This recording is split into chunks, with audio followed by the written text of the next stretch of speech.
A paz, irmãos, paz e graça, tudo bem com vocês? Deus abençoe grandemente a vida de cada um de vocês.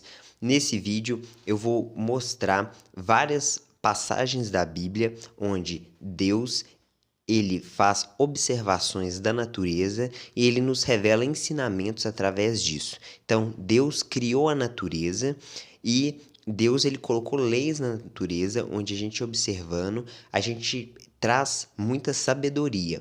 Então, o primeiro texto que eu vou mostrar se encontra em Mateus, no capítulo 6, quando Jesus vai falar a respeito dos pássaros e vai falar também dos lírios do campo, que eles não trabalham nem fiam, mas eles têm o alimento todos os dias, porque Deus provê isso para eles, e eles também se vestem como nem Salomão se vestiu. Então, Deus veste eles com glória, coisa que a gente deve pegar como ensinamento no sentido que, se Deus cuida dos lírios e dos pássaros, Deus também cuida da gente.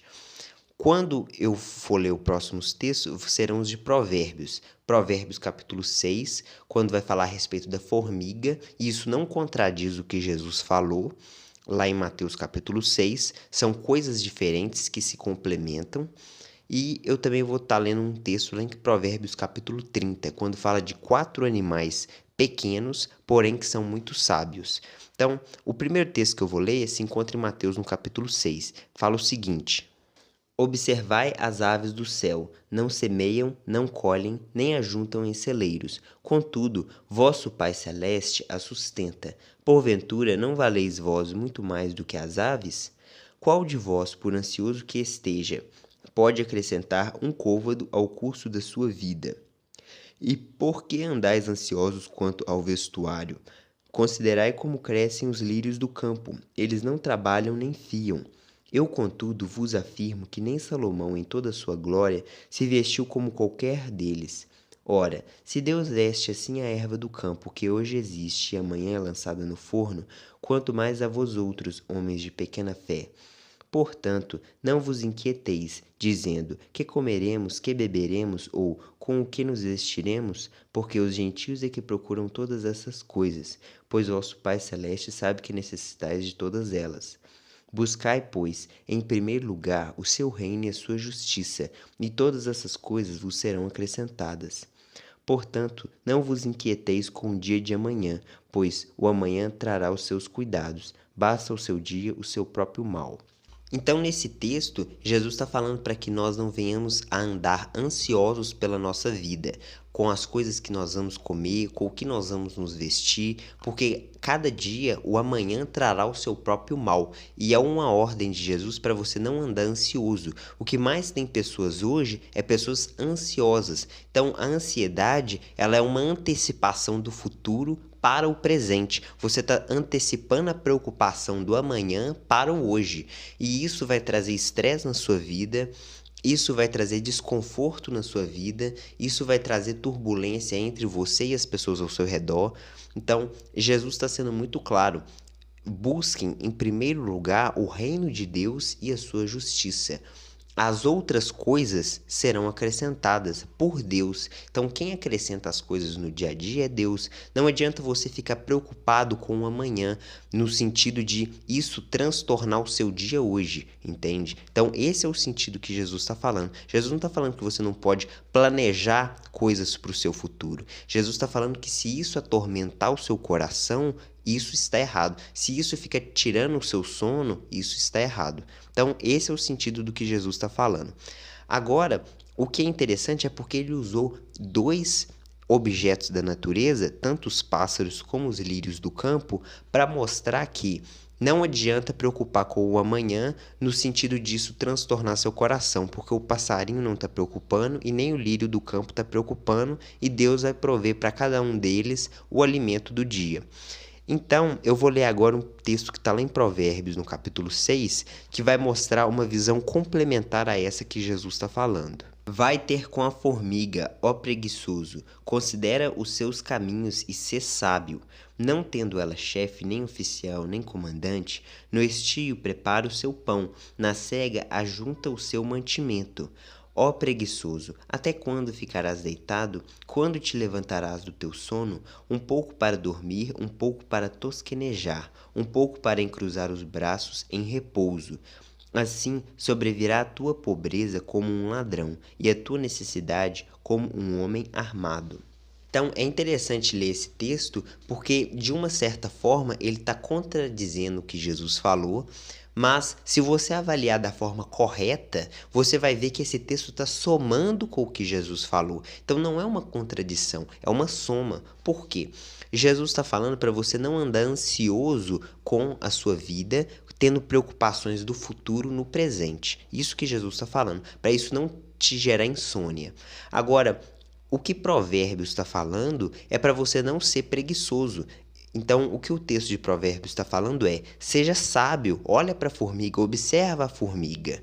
Ela trabalha constantemente na época do verão para quando chegar o inverno ela ter alimento. Então, observa esse comportamento da formiga.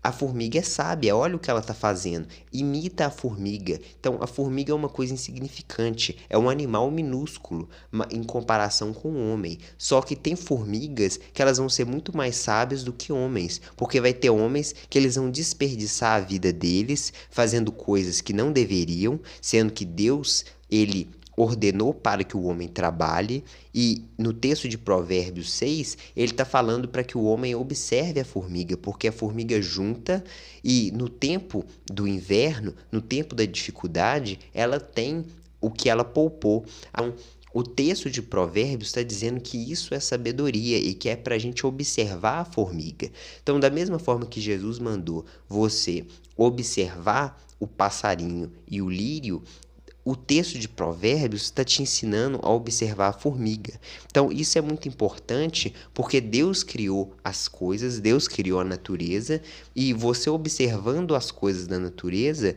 você observa que existe muita sabedoria para você absorver.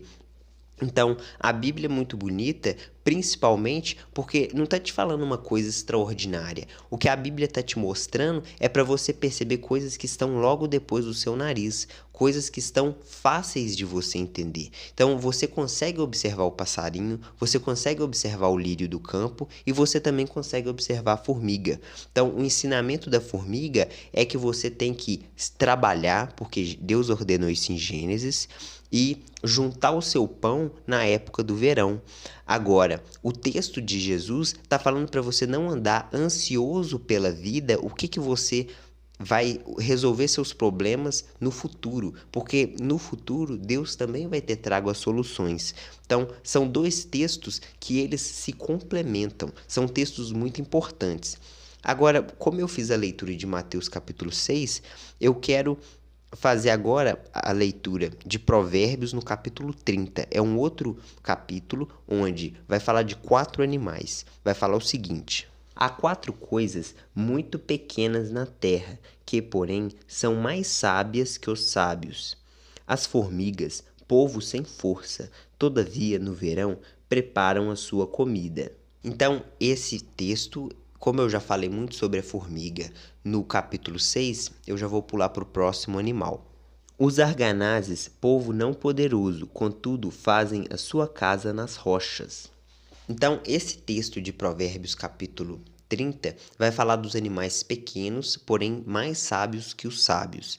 E aí, quando fala dos arganazes, a gente nem sabe o que é um arganaz. Arganaz é como se fosse um coelho. Então, o que o texto de Provérbios está falando é o seguinte: embora esse animal seja muito pequeno, né, um coelho, ele é muito inteligente, porque ele não faz a casa dele num lugar desprevenido. Ele habita na rocha, ou seja, as rochas é a fortaleza dele. Então, embora ele se reconheça fraco, o lugar onde ele mora é um lugar forte. Então, quando vai ter textos falando que Deus é a minha rocha, é porque se a gente for pegar esse texto para fazer essa comparação com os Salmos, quando fala que Deus é a minha rocha e tal, é porque você seria esse coelho. Você é indefeso, você é pequeno, mas quando você se abriga em Deus, você vai estar protegido. Então, esse é o sentido do texto, fazendo ali toda uma comparação espiritual também com outros textos.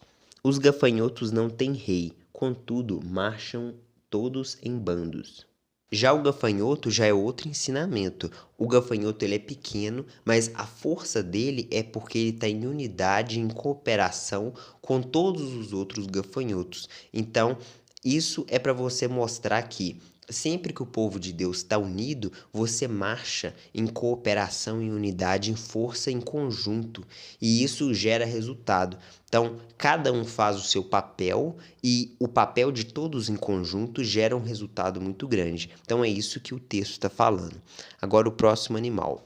O geco, que se apanha com as mãos, contudo, está nos palácios dos reis. O geco, para poder explicar, é uma lagartixa. Então, embora seja uma lagartixa, um animal pequeno, ele se encontra nos palácios dos reis. Ou seja, mesmo sendo um animal simples, humilde, ele consegue penetrar lugares que outros animais, embora sejam mais fortes, mais inteligentes, eles não entram.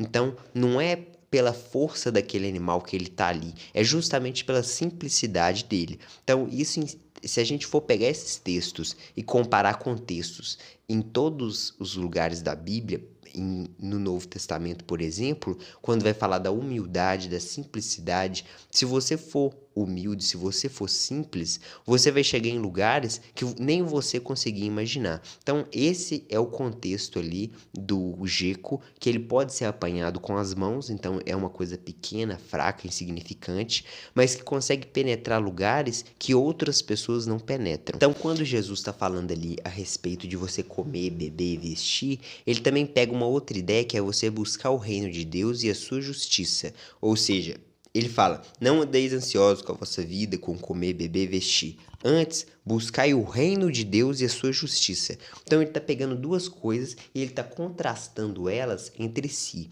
Esse estilo literário se chama paralelismo. Então, em primeiro lugar, você precisa ter em mente que Jesus é um judeu. Em segundo lugar, você tem que ter em mente que Jesus ele está com a mente dele no que está escrito nos Salmos e em toda a Bíblia, mas eu me refiro aqui aos Salmos porque nos Salmos se encontra esse estilo literário, ou seja, esse estilo literário chamado paralelismo. Você pegar duas ideias e você comparar elas, ou melhor, o paralelismo ele tem três tipos de paralelismo. Você vai entender isso não quando você lê os Salmos, quando você estudar os Salmos, quando você entender o porquê que os Salmos estão escritos daquela forma que estão. Então, quando você fizer essa comparação, você vai ver que tem três tipos de paralelismo. Tem o paralelismo sinônimo, que é quando você repete a mesma ideia. Então, quando fala Deus é o Deus de Israel, aí fala mais alguma coisa, Deus de Jacó. Por que está falando Deus de Israel e Deus de Jacó, sendo que é a mesma coisa? Tá falando assim porque tá fazendo uma repetição. Agora, o antítético, que é o segundo tipo de paralelismo, é quando você contrasta duas ideias, que é o que Jesus está fazendo justamente nesse texto. Ele está pegando a ideia de você preocupar com comer, beber, vestir, que são coisas terrenas, e ele está falando, não preocupem com isso, busquem o reino de Deus e a sua justiça. Então, se você não souber que existe esse estilo literário, se você não entender o que Jesus está pensando, se você não entender que a mente de Jesus está focada nos Salmos e que Jesus está falando um estilo literário chamado paralelismo, onde ele fala, não se preocupem com o pão, se preocupem com o pão do céu. Ou seja, fazendo uma comparação aqui, né? Se preocupem com o pão do céu. Aí, quando você lê isso, você pensa, então não é para me preocupar com nada relacionado a essa vida? Ou eu não tenho que preocupar com o meu trabalho? Não é isso que Jesus está fazendo. Jesus está apenas fazendo uma comparação para mostrar quão infinitamente mais importante é você se preocupar com as coisas de Deus do que com o seu pão, com suas vestes. Não significa que não é para preocupar, é apenas um contraste. Isso se chama paralelismo. É um estilo literário muito presente nos Salmos. E tem também o terceiro tipo de paralelismo, que é o paralelismo sintético. Então, o paralelismo sintético é quando você faz duas ideias e elas se complementam. Então, eu poderia trazer exemplos aqui de todos os tipos de paralelismo, mostrar direitinho, mas pessoas que vão ter interesse, elas já vão pesquisar e elas já vão compreender que esse estilo literário, ele está presente nos Salmos e está presente também em muitas outras partes da Bíblia, inclusive muitas vezes no Novo Testamento. Só que você só percebe isso, ou você só ouve falar de paralelismo quando você for ler Salmos, ou pelo menos foi assim que aconteceu comigo.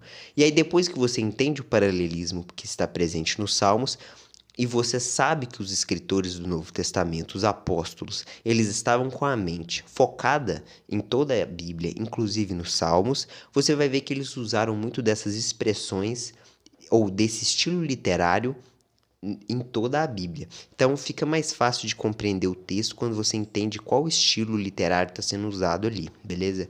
Então, muito obrigado por vocês terem acompanhado o vídeo. Deus abençoe.